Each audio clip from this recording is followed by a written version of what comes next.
आज के इस 71वें गणतंत्र दिवस की पावन वेला पर हमारे ग्रेटर नोएडा औद्योगिक विकास प्राधिकरण के जितने भी अधिकारीगण, जो भी हमारे कार्मिक गण और ये हमारे प्यारे बच्चे, हमारे सुरक्षाकर्मी, हमारे मीडिया से जुड़े हुए तमाम सारे प्रतिनिधि, हम सभी का बहुत बहुत आभार व्यक्त करते हैं, उनको बधाई देते हैं, उनको शुभकामनाएं देते हैं। आज के इस पल में जब देश का हमारा संविधान, जो कि दुनिया का सबसे बड़ा संविधान है, लागू हुआ था, ऐसे क्षण में अगर हम 29 मार्च 1857 की वो घटना, जब उत्तर प्रदेश के बलिया जिले के नगवा गांव के रहने वाले मंगल पांडे की शहादत को न याद करें, जब उन्होंने बंगाल इन्फेंट्री में विद्रोह का पहले गदर का बिगुल बजाया था और 8 अप्रैल 1857 को अंग्रेजी शासन ने उनको फांसी दे दी थी। ईश्वरी प्रसाद उनके सह पुलिसकर्मी थे, उनको भी फांसी दी गई थी 8 अप्रैल 1857 के दिन को। उसके बाद अगर आज हम 18 जून 1858 की उस घटना को याद ना करें तो यह बहुत बड़ी नाइंसाफी होगी, जब झांसी की रानी लक्ष्मीबाई अपने साम्राज्य की रक्षा करते हुए शहीद हुई थी, अंग्रेजों से लोहा लेते हुए।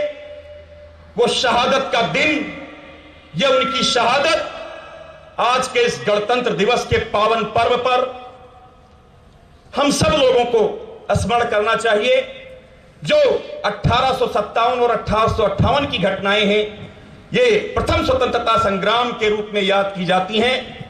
जो आज हम लोग आजाद बैठे हुए हैं, उसका विगुल, उसका शंखनाद 1857 में हमारे मंगल पांडे और 1858 में रानी लक्ष्मीबाई ने किया था। 1905 की वो घटना, जब बंग भंग कानून जुलाई में आया था 1905 में, और हमारे बंकिम चंद्र चटर्जी, जिन्होंने वंदे मातरम लिखा था, आज भी हम गाते हैं वंदे मातरम गीत। मोहम्मद इकबाल साहब बहुत बड़े शायर थे। गुरुदेव रविंद्रनाथ टैगोर, अरविंद घोष जैसे महान स्वतंत्रता सेनानियों को आज याद करने का दिन है, जिन्होंने बंग भंग में हिस्सा लेकर के बंग भंग के आंदोलन को सफल बनाते हुए अंग्रेजी शासन को, लॉर्ड कर्जन को मजबूर कर दिया था।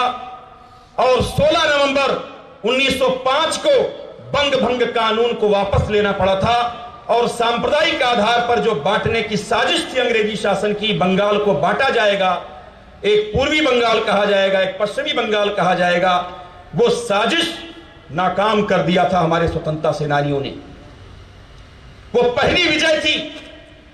हिंसक आंदोलन हुआ था, तमाम लोग उसमें शहीद भी हुए थे। और आज के इस वेला में 1913 की एक सुखद घटना, हमको सुख पहुंचाने वाली जो घटना है, उसको भी याद करने का पल है, जब दुनिया में हमारे देश के सबसे बड़े साहित्यकार, सबसे बड़े विद्वान गुरुदेव रविंद्रनाथ टैगोर, जिनका लिखा राष्ट्रगान अभी हम लोग गाए हैं, उनको गीतांजलि नामक पुस्तक पे दुनिया का सबसे बड़ा प्राइज, सबसे बड़ा नोबेल पुरस्कार प्राप्त हुआ था 1913 में। उस पल को भी हमें याद करना चाहिए कि भारत को वो गौरव, यानी नोबेल प्राइज प्राप्त करने का पहला गौरव उस समय प्राप्त हुआ जब प्रथम विश्व युद्ध शुरू हुआ था। आज के इस पल में गणतंत्र दिवस पर अगर 1917 के चंपारण सत्याग्रह को हम याद ना करें, जो गांधी जी का पहला सत्याग्रह आंदोलन था, नील की खेती करने वाले तमाम सारे किसानों के साथ अत्याचार हो रहा था ब्रिटिश शासन के द्वारा, उस अत्याचार को समाप्त कराने के लिए चंपारण में, बिहार के चंपारण में गांधी जी ने पदार्पण करके एक बिगुल फूंका था और उन्होंने पहली बार दक्षिण अफ्रीका से आने के बाद सत्याग्रह करके आंदोलन की शुरुआत की थी।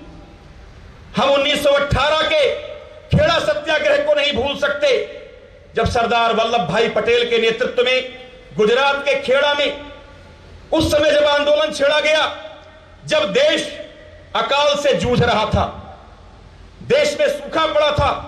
1917 से 18 का जो फाइनेंशियल ईयर था, उस साल कोई भी खेती नहीं कर पाए थे हमारे देश के किसान। प्लेग की महामारी से तमाम लोग मर गए थे।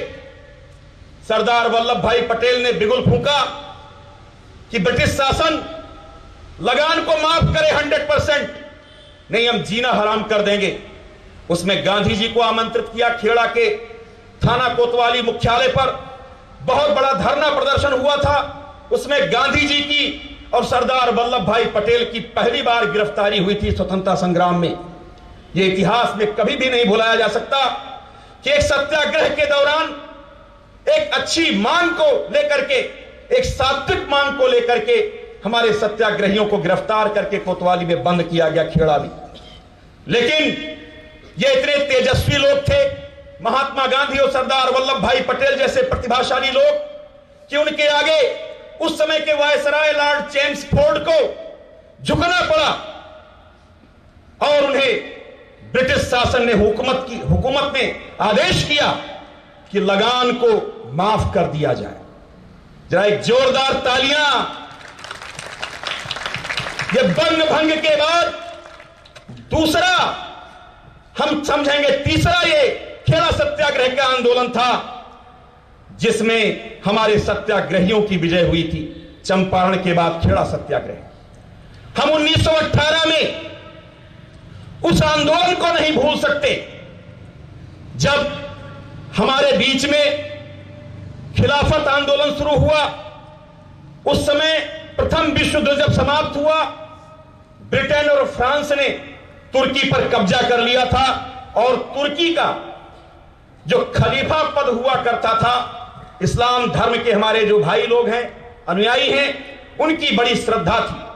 खलीफा के पद को समाप्त करने से हमारे इस्लाम मतानुयायियों के श्रद्धा को बहुत बड़ा आघात पहुंचा था और अली बंधुओं ने, शौकत अली और मोहम्मद अली बंधुओं ने, दोनों लोगों ने आंदोलन की शुरुआत की थी जिसको कांग्रेस ने सपोर्ट किया था। महात्मा गांधी, लाला लाजपत राय, बिपिन चंद्र पाल और लोकमान्य बाल गंगाधर तिलक ने एक स्वर से खिलाफत आंदोलन को सपोर्ट किया था।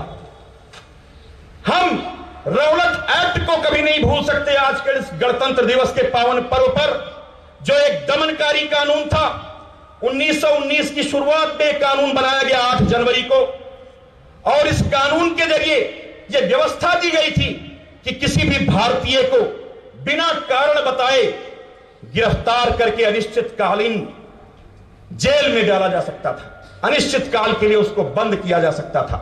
इस दमनकारी कानून के खिलाफ पूरे देश में आंदोलन चला। रौलट एक्ट के खिलाफ 13 अप्रैल 1919 की वो बीभत्स घटना जो पंजाब के अमृतसर के जलियांवाला बाग में हुआ था, जिसमें 3000 लोगों की हत्या जनरल डायर ने कर दी थी। पंजाब के गवर्नर ली ड्वायर के कहने पर धारा 144 के उल्लंघन का बहाना लेकर के हमारे 3000 स्वतंत्रता सेनानियों की शहादत उसमें की गई थी। और उसके बाद पूरे देश में एक माहौल जो स्वतंत्रता संग्राम को लेकर के बनना चाहिए था, वो बहुत ही गर्म माहौल बन गया था।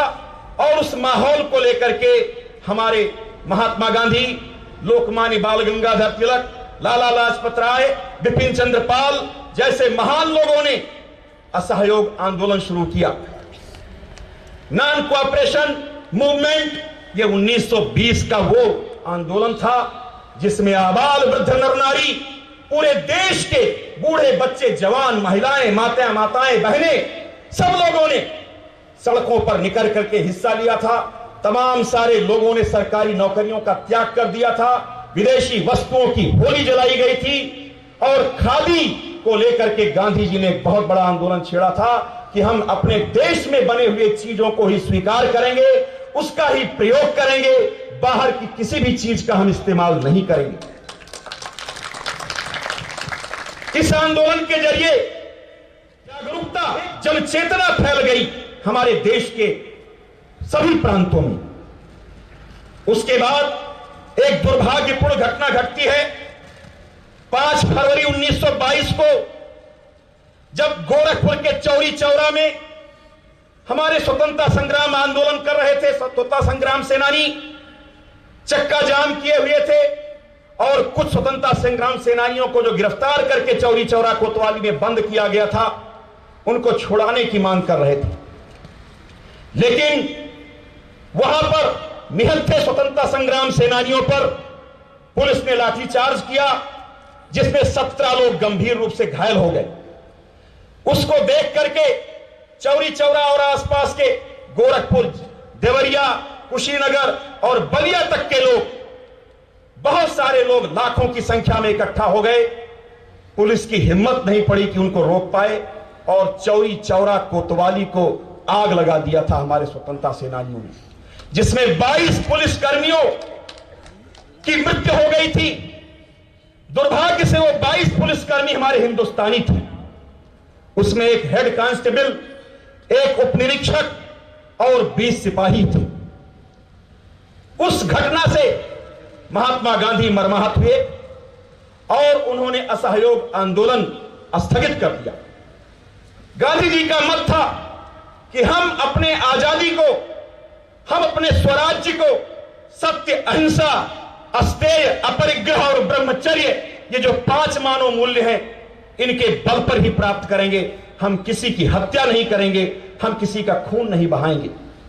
और यहीं पर मुंशी चित्तरंजन दास जी, मोतीलाल नेहरू जी, लाला लाजपत राय साहब, बहुत सारे लोगों से उनका मतभेद भी हुआ और कांग्रेस के अंदर ही एक स्वराज्य पार्टी का अलग से गठन किया गया, जिसको 1923 के चुनाव में उस गुट को बहुत भारी बहुमत से विजय मिली। गांधी जी के मनोबल के लिए एक चुनौती का विषय था ये।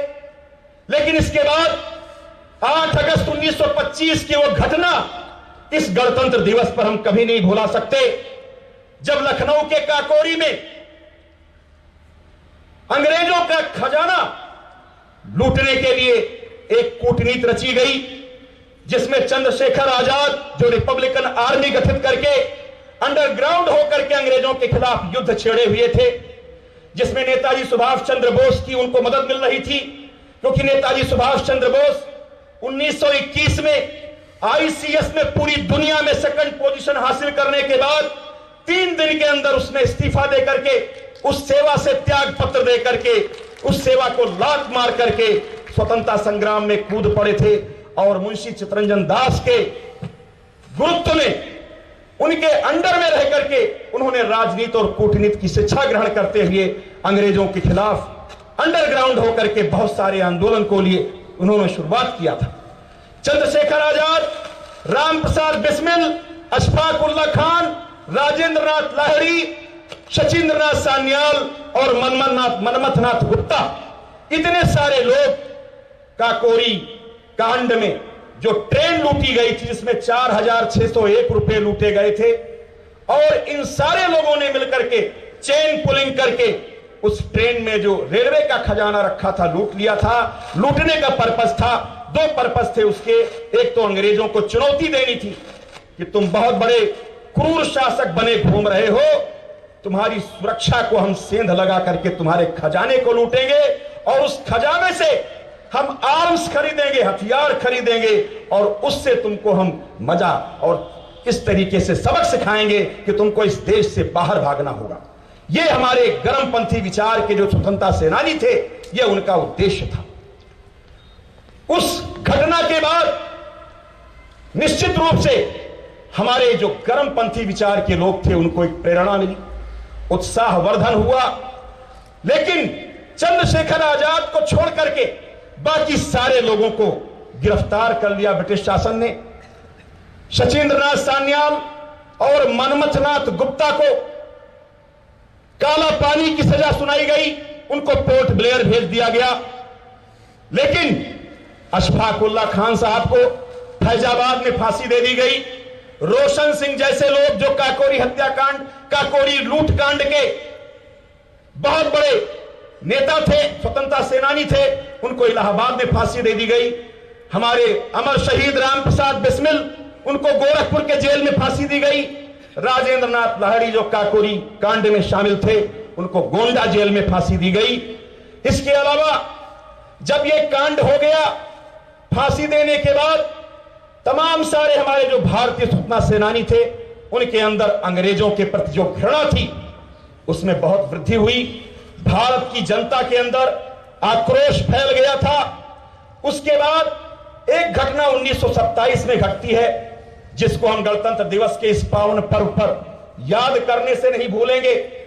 जब जनवरी 1927 में 26 जनवरी 1927 को साइमन कमीशन का गठन करके भारत में भेजा गया। इस कमीशन के गठन का उद्देश्य था कि प्रशासनिक सुधार के लिए कुछ अनुशंसाएं यह कमीशन देगा।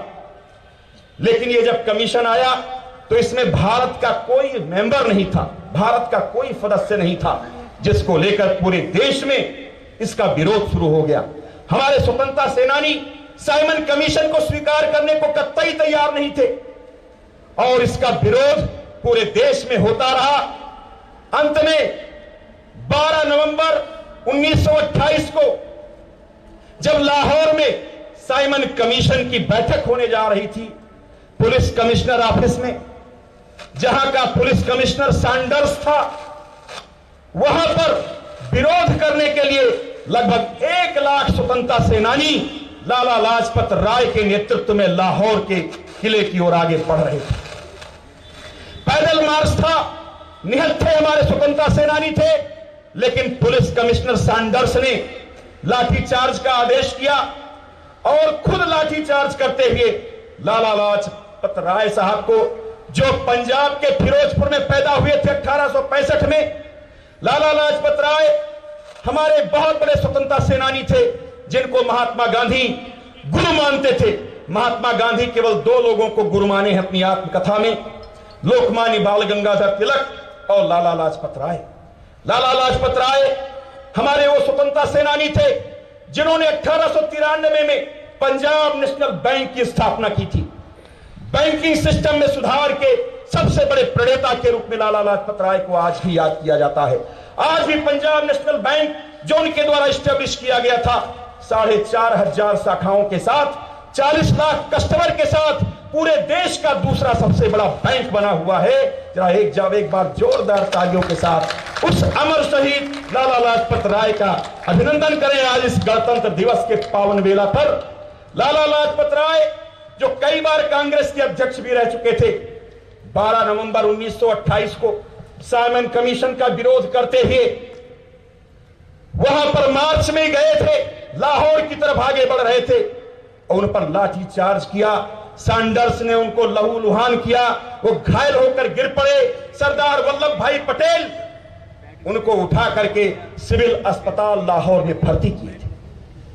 हजारों लाखों की संख्या में लोग उमड़ पड़े लाहौर की तरफ और लाहौर में बहुत कई दिनों तक अराजकता की स्थिति पैदा हो गई थी।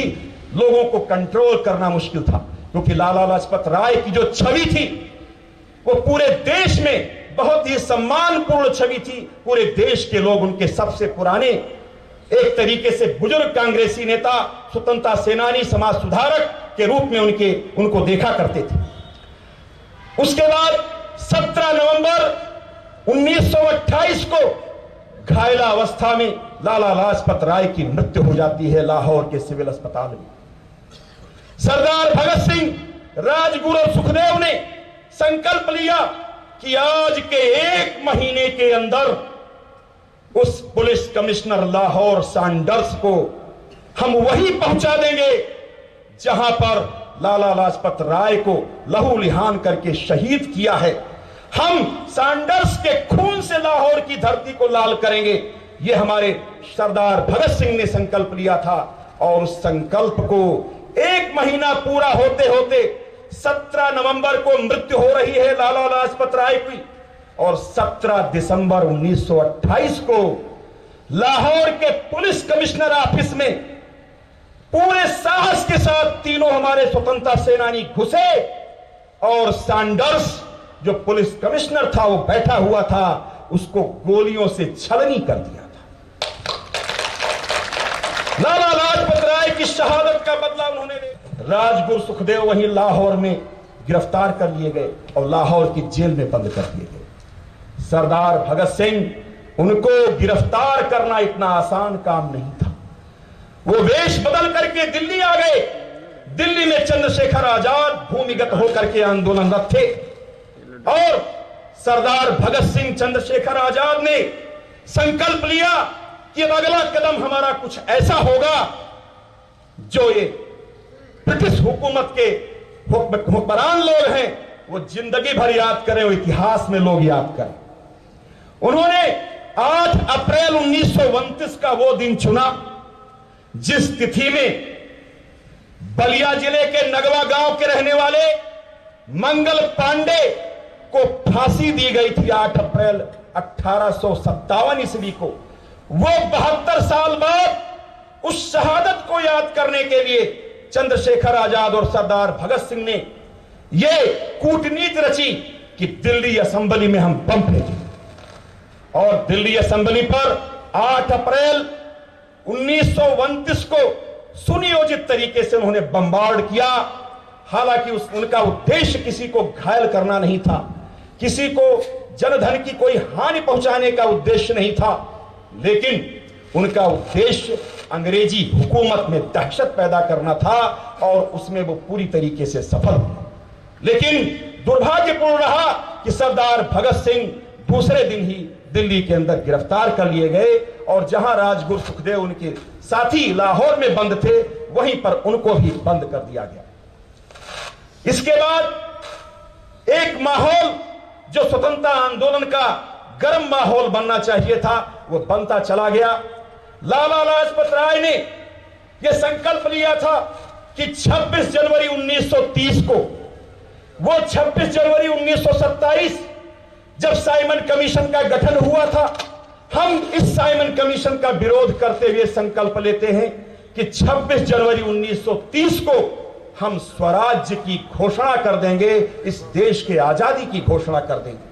ये 26 जनवरी 1930 का जो उनका संकल्प था वो अधूरा रह गया क्योंकि उनकी शहादत हो गई थी 1928 में 17 नवंबर को। शहादत के नाते गांधी जी भी निराश थे क्योंकि आंदोलन पूरे शबाब पर था। गांधी जी ने संकल्प लिया कि अंग्रेजों की हुकूमत को चुनौती देने के लिए हमें आगे आना होगा और नमक कानून जो बनाया गया था, पहले नमक बनाने का जो अधिकार था हमारे भारतीयों के पास ही था।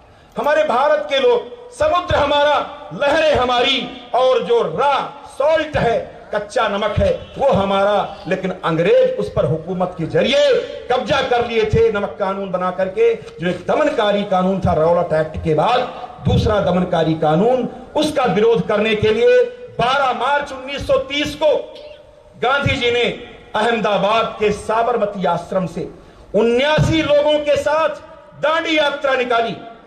385 किलोमीटर की पैदल यात्रा। आप समझ सकते हैं कितने बहादुर लोग थे, कितने परिश्रमी लोग थे, इस देश के लिए कितनी बड़ी कुर्बानी और बलिदान उन्होंने दिया। 79 लोगों के साथ, जिसमें सरदार वल्लभ भाई पटेल जैसे लोग उनके साथ थे। दांडी तक, दांडी एक ऐसा गांव है जो समुद्र के किनारे है, आज तो एक शहर के रूप में गुजरात में बस चुका है। वहां पर उन्होंने नमक का कानून तोड़ते हुए 6 अप्रैल 1930 को सविनय अवज्ञा आंदोलन की शुरुआत की। सविनय अवज्ञा आंदोलन की शुरुआत होने पर पूरे देश में तिरंगा ध्वज लेकर के लोग सड़कों पर उतरे थे और नमक कानून तोड़ने का एक फैशन टाइप का बन गया था। तिरुचिरापल्ली में चक्रवर्ती राजगोपालाचारी ने आंदोलन चलाया नमक कानून तोड़ करके, सरोजिनी नायडू ने नमक कानून तोड़ करके आंदोलन चलाया और यह आंदोलन आगे बढ़ता चला गया।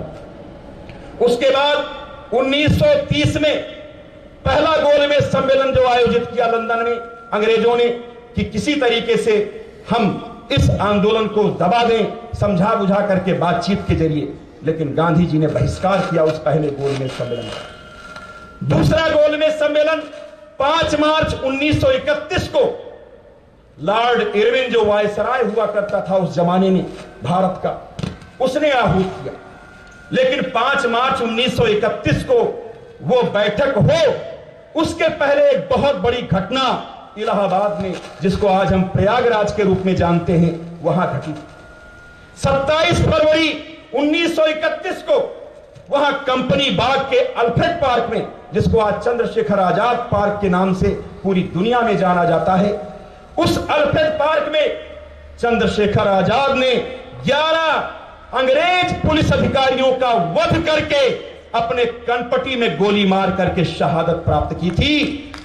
यह चंद्रशेखर आजाद का संकल्प था कि अंग्रेजों के हाथों हम नहीं मरेंगे। इसीलिए उन्होंने अपना नाम के साथ चंद्रशेखर तिवारी, उन्होंने तिवारी हटा दिया था, चंद्रशेखर आजाद नाम रखा था कि हम आजाद पैदा हुए हैं और आजाद के रूप में इस धरती के लिए हम अपनी शहादत देना चाहते हैं। ऐसे स्वतंत्रता सेनानी को आज के इस गणतंत्र दिवस पर हम न याद करें तो ये बहुत बड़ी नाइंसाफी होगी, बहुत बड़ी गद्दारी होगी इस धरती के प्रति। उसके बाद 1935 में गवर्नमेंट ऑफ इंडिया एक्ट आया। 1935 के गवर्नमेंट ऑफ इंडिया एक्ट में कुल 5 ऐसी विशेषताएं थी जो कहीं ना कहीं भारतीय संविधान की रूपरेखा को आगे बढ़ाती थी।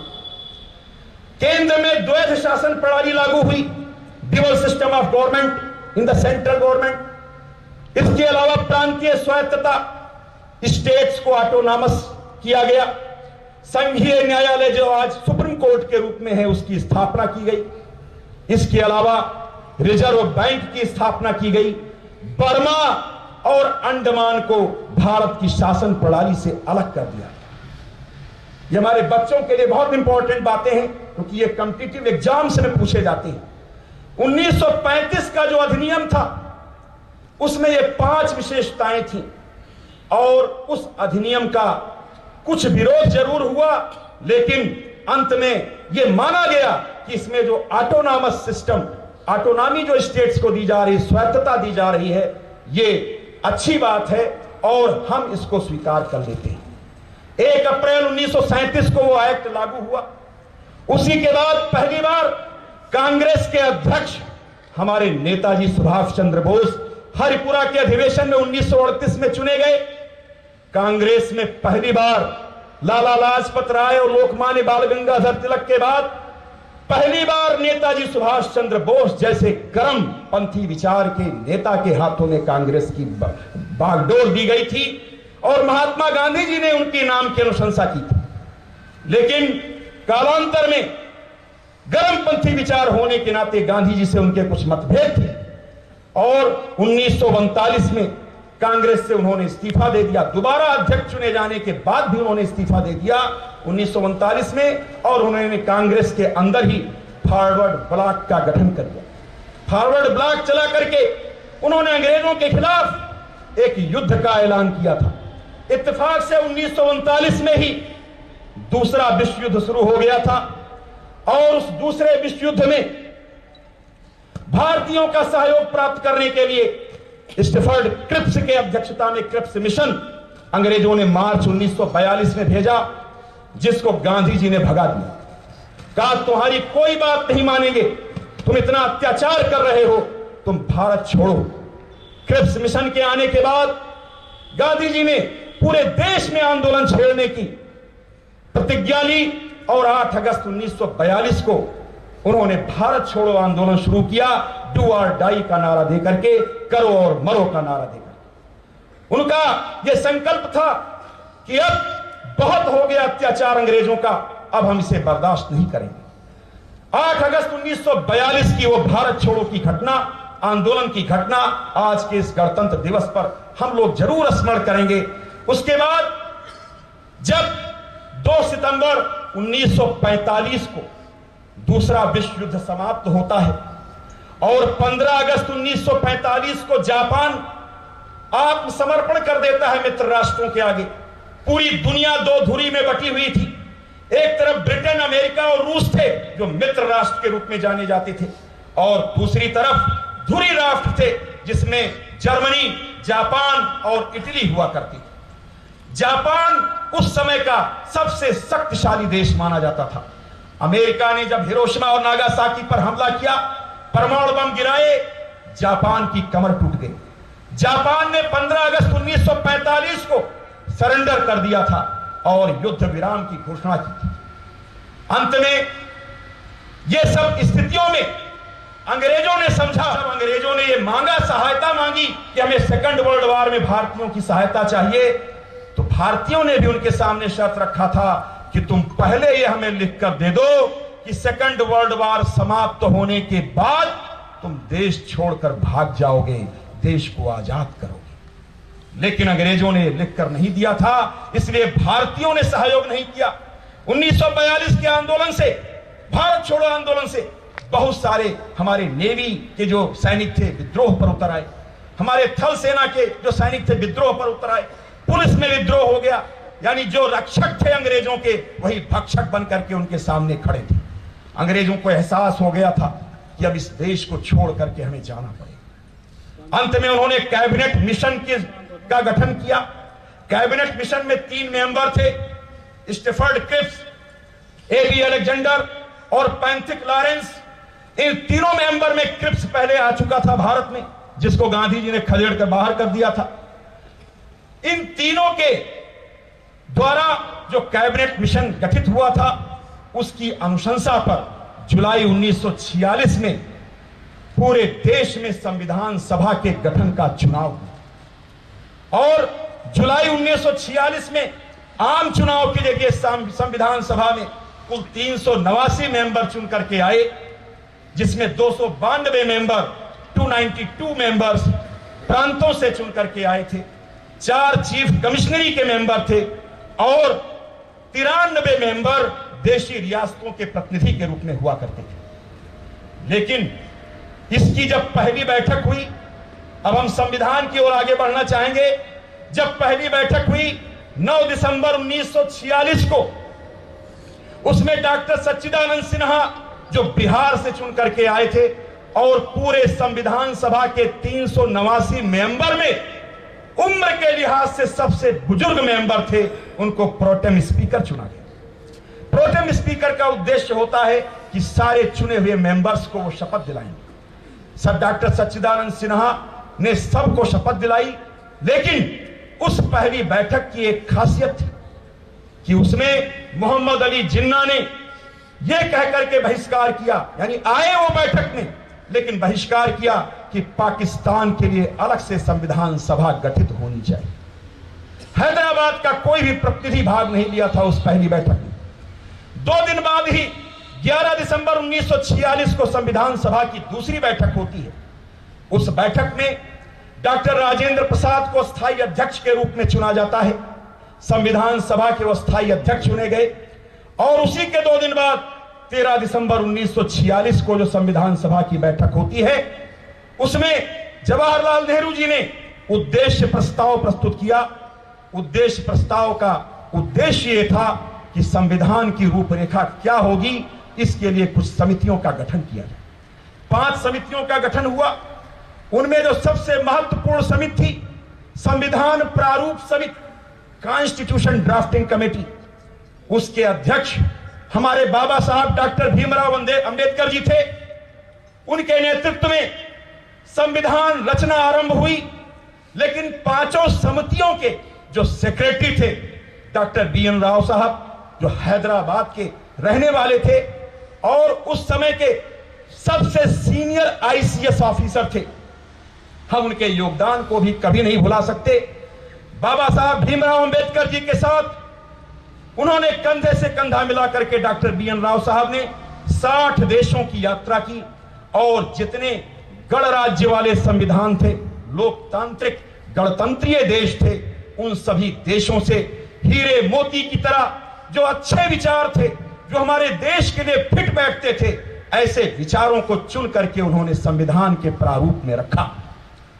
डॉक्टर BN राव साहब के प्रस्ताव पर, जो सेक्रेटरी थे संविधान सभा के, उनके प्रस्ताव पर संविधान का निर्माण आगे बढ़ रहा था। लेकिन इसी दौरान 3 जून 1947 को ब्रिटिश पार्लियामेंट ने इंडियन इंडिपेंडेंस एक्ट पारित किया।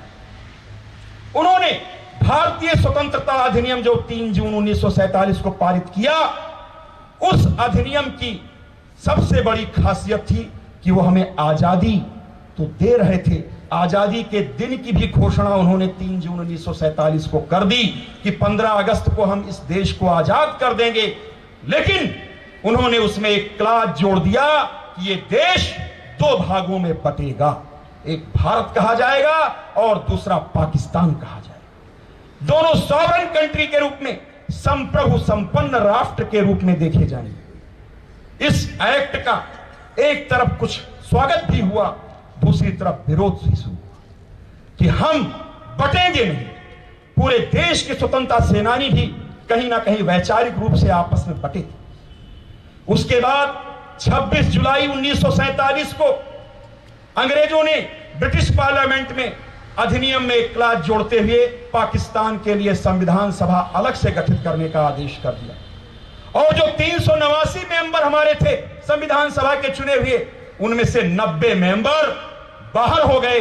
पाकिस्तान के जो 4 प्रांत हैं, सिंध, बलूचिस्तान, पंजाब और नॉर्थ वेस्ट फ्रंटियर प्रांत, ये चारों प्रांत में कुल 90 मेंबर थे संविधान सभा के, और वो सारे मेंबर पाकिस्तान में संविधान सभा जो गठित हो गई थी वहां चले गए। हमारे यहां केवल 299 मेंबर भारतीय संविधान सभा में बचे, जिन्होंने संविधान निर्माण को आगे बढ़ाया। अंत में 26 नवंबर 1949 को संविधान की अंतिम रूपरेखा तैयार हुई। उसे हमारे संविधान सभा ने अंगीकृत, आत्मार्पित किया, समर्पित किया पूरे देश को, और ये घोषणा की हस्ताक्षर करके हमारे सारे संविधान सभा के सभी सदस्यों ने। उस दिन जो बैठक हुई 299 में 284 मेंबर उपस्थित थे, सभी ने हस्ताक्षर किए संविधान के ऊपर, और हस्ताक्षर के बाद वो संविधान अंगीकार किया गया। 26 नवंबर 1949 की वो घटना आज के इस दिन पर हम कभी नहीं भुला सकते। ये ऐसा संविधान था जिसमें देश की सारी समस्याओं का समाधान के सारे मूल मंत्र उसमें रच करके लिखे गए थे। उसमें देश के कोई क्षेत्र, कोई भाषा, कोई ऐसी संस्कृति, कोई ऐसा धर्म, कोई ऐसे अधिकार, कोई ऐसे कर्तव्य, कोई ऐसे नीति निर्देशक सिद्धांत नहीं बचे थे दुनिया के इस ब्रह्मांड के जो ना शामिल किए गए। 22 भागों में 395 अनुच्छेद में और 8 अनुसूचियों में यह संविधान रच करके पूरे दुनिया का सबसे बड़ा संविधान हमारे सामने संविधान सभा ने रखा था। हमारे संविधान निर्माताओं ने कोई भाषा नहीं छोड़ी। 22 भाषाओं को राजभाषा घोषित किया था।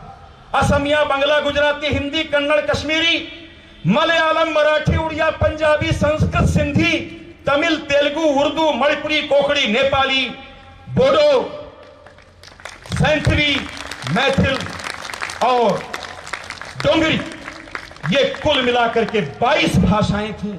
ये 22 भाषाओं को आप इन भाषाओं के नाम से समझ गए होंगे कि कश्मीर से कन्याकुमारी तक, गुजरात के कच्छ प्रांत से सप्त प्रदेश तक, यानी आसाम, मेघालय, मणिपुर, त्रिपुरा, मिजोरम, नागालैंड, सिक्किम, अरुणाचल प्रदेश तक, और इधर केरल तक, कन्याकुमारी तक आप चले जाएं, कोई भी भाषा नहीं छोड़ी हमारे संविधान निर्माताओं ने। जो संविधान के धारा 343 में 8वीं अनुसूची में उन्होंने शामिल ना किया हो। यह हमारे देश के संविधान की गरिमा और इस देश का एक महान जो किताब हमारे सामने उन्होंने रखा, आज उसको लागू करने का दिन है। 26 जनवरी 1950 को हमारा यह संविधान लागू हो गया।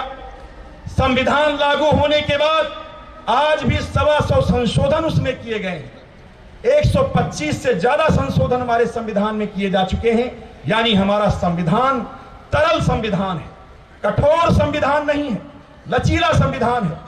कुछ सेक्शन हमारे कठोर जरूर हैं, लेकिन सारी चीजें ऐसी नहीं हैं जिसमें हम संशोधन नहीं कर सकते। आज इस पावन बेला पर जब हमारे बच्चे यहां आए हुए हैं, ये सारी जो डेट शीट मैंने आपके सामने रखी है, गणतंत्र दिवस पर हमारे इस स्वतंत्रता संग्राम के महान इतिहास को न याद किया जाए, हमारे स्वतंत्रता सेनानियों के द्वारा विद्वतापूर्ण जो संविधान की रचना करके इस देश के लिए लागू किया गया सबसे बड़ा कानून हमारे लिए है, आज हम उसकी शपथ लेते हैं। आज उसकी प्रस्तावना की शपथ हमारे मुख्य कार्यपालक अधिकारी महोदय जो हमारे इस पूरे कार्यक्रम के मुख्य अतिथि के रूप में यहाँ विराजमान हैं, अपना बहुमूल्य समय देते हुए उन्होंने अभी शपथ दिलाई है। उस शपथ के प्रस्तावना में ही आप पढ़ सकते हैं, समझ सकते हैं कि कितनी विद्वता, एक संप्रभु संपन्न राष्ट्र का उन्होंने खाका खींच दिया है प्रस्तावना में कि वो हमारा देश कैसा होगा। सोशलिस्ट थिंकिंग को भी अपनाया, पंथ निरपेक्ष थिंकिंग को भी अपनाया, सबके वैचारिक स्वातंत्र्य को भी अपनाया गया और आज भले ही उसका दुरुपयोग करते हुए बहुत सारे लोग हमारे देश की एकता और अखंडता को चुनौती दे रहे हैं। ऐसे समय हम एक राजधर्म से बंधे हुए अधिकारी की हैसियत से, नागरिक की हैसियत से, भारत माता के धरती पर पैदा हुए एक संतान की हैसियत से संकल्प लें आज के इस गणतंत्र दिवस की पावन वेला पर कि इस देश को एक और अखंड रखने के लिए हम अपना सर्वस्व न्यौछावर करने के लिए हमेशा तैयार रहेंगे। यही हमारी सच्ची श्रद्धांजलि उन महान स्वतंत्रता सेनानियों के लिए होगी जिन्होंने अपनी जान की कुर्बानी नेताजी सुभाष चंद्र बोस, चंद्रशेखर आजाद, सरदार भगत सिंह जैसे लोगों ने अपनी कुर्बानी आजादी प्राप्त करने के लिए की थी। आज के इस पावन पर्व पर सभी लोग संकल्प लेते हैं कि हमें आज आजादी तो मिल गई, लेकिन हमें आजादी कब मिलेगी? गंदगी से आजादी, भ्रष्टाचार से आजादी, आतंकवाद से आजादी, अपराध से आजादी और महिलाओं के अंदर जो असुरक्षा का भाव है उससे आजादी। ये आजादी अभी हमें प्राप्त करनी है। वो मिशन हमारे गवर्नमेंट ऑफ इंडिया के द्वारा, हमारे स्टेट गवर्नमेंट के द्वारा चलाया जा रहा है। हम सब लोगों का धर्म है कि उसमें हम आगे बढ़ें। 60 साल की उम्र तक हम लोगों में जो एक राजधर्म की शक्ति है उस शक्ति का प्रयोग करके जनता की समस्याओं का समाधान करें। यह जनता 60 साल की उम्र तक, जब तक हम सेवा में हैं तब तक ये लाइन लगाकर हमारे सामने खड़ी है। जिस दिन 60 साल के बाद हम रिटायर होकर कहीं पार्कों में छड़ी लेकर घूम रहे होंगे, कोई नहीं आएगा एप्लीकेशन लेकर आपके सामने, साहब कोई नहीं आएगा। ये लाइन लगाकर खड़ी है जनता केवल इसलिए क्योंकि हमारे कलम में वो शक्ति है, वो ऊर्जा है जिससे हम इस देश को आगे बढ़ा सकते हैं, इस देश का विकास कर सकते हैं, देश की जनता की समस्याओं का समाधान कर सकते हैं। हम आज इस संकल्प के साथ आगे बढ़ें और आज तमाम सारे कार्यक्रम हमारे पूरे देश में हो रहे हैं। हम सबका अभिनंदन करते हैं, पूरे देश के नागरिकों का अभिनंदन करते हैं। यहां पर इसके बाद हमारे और भी कार्यक्रम हमारे बच्चों के द्वारा प्रस्तुत होने जा रहे हैं, हम उनमें बाधा नहीं बनेंगे। आपने हमको इतनी देर तक सुना और हमारी पूरी जो डेट शीट थी उसको भी धैर्यपूर्वक सुना, हम आपका बहुत आभार व्यक्त करते हैं। लेकिन एक बार भारत माता का जयकारा और जरूर लगा दीजिए, क्योंकि हम उस भारत माता की संतान हैं जिस धरती पर हम लोग पैदा हुए हैं। कहते हैं भारत को माता हम क्यों कहते हैं, सवाल उठाते हैं लोग। सवाल इसलिए उठाते हैं क्योंकि उनको जानकारी नहीं। भारत को माता हम लोग इसलिए कहते हैं क्योंकि इस भारत माता के गर्भ से पैदा हुए वनस्पतियों के ऑक्सीजन को खींच करके हम जिंदा हैं। इस भारत माता के गर्भ से पैदा हुए अनाज, फल, फूल, सब्जियों को खा करके हम जिंदा हैं और इस भारत माता के गर्भ से निकलने वाले पानी को पी करके हम जिंदा हैं। अब जिंदा रहने से ज्यादा कर्जदारी क्या हो सकती है? और जिसके कारण हम जिंदा हैं वो कर्जदारी हमें इस भारत माता के पर चुकानी होगी। जैसे लाला लाजपत राय के साथ न्याय करते हुए, यानी स्वराज्य की उद्घोषणा 26 जनवरी की जो लाला लाजपत राय ने की थी वो अधूरी रह गई थी। हमारे स्वतंत्रता सेनानियों ने 26 जनवरी का ही दिन चुना, इसीलिए कि 26 जनवरी 1930 को हम स्वराज्य नहीं प्राप्त कर पाए थे। उसी दिन को हम भारत के संविधान को लागू करके दिखाएंगे और लाला लाजपत राय को सच्ची श्रद्धांजलि देंगे। उसी प्रकार से आज हम भारत माता का जयकारा इतनी तेज लगाएं कि पूरे ग्रेटर नोएडा टाउनशिप में लोग महसूस करें कि ये टाउनशिप की स्थापना आज 29 साल पहले हुई थी। आज हम स्थापना दिवस मना रहे हैं। इस शहर की स्थापना का आज 29वां स्थापना दिवस 28 जनवरी को हम लोग मना रहे हैं। कार्निवाल भी हमारा चल रहा है। आज बहुत अच्छे अच्छे कार्यक्रम हमारे सम्राट मीर भोज पार्क में होने जा रहे हैं। बॉलीवुड नाइट है आज 6:30 बजे, उसमें सारे लोग आमंत्रित हैं, आप सब लोग जरूर आए। आज रागनी का कार्यक्रम है, जो वहां का लोकल सॉन्ग है, हमारी जो गुर्जर संस्कृति से जुड़ी हुई बहुत अच्छी बहादुरी भरी वीर गाथा काल के समय की जो तमाम सारी बहादुरी भरी गाथाएं हैं, वो हमारे प्रियंका चौधरी जी आ रही हैं, जो कलाकार हैं गुर्जर संस्कृति की, वो वहां पर प्रस्तुति करेंगी। अवश्य उसमें पधारिए। तो हम भारत माता का जयकारा लगाएंगे। भारत माता की, भारत माता की, भारत माता की जय हिंद।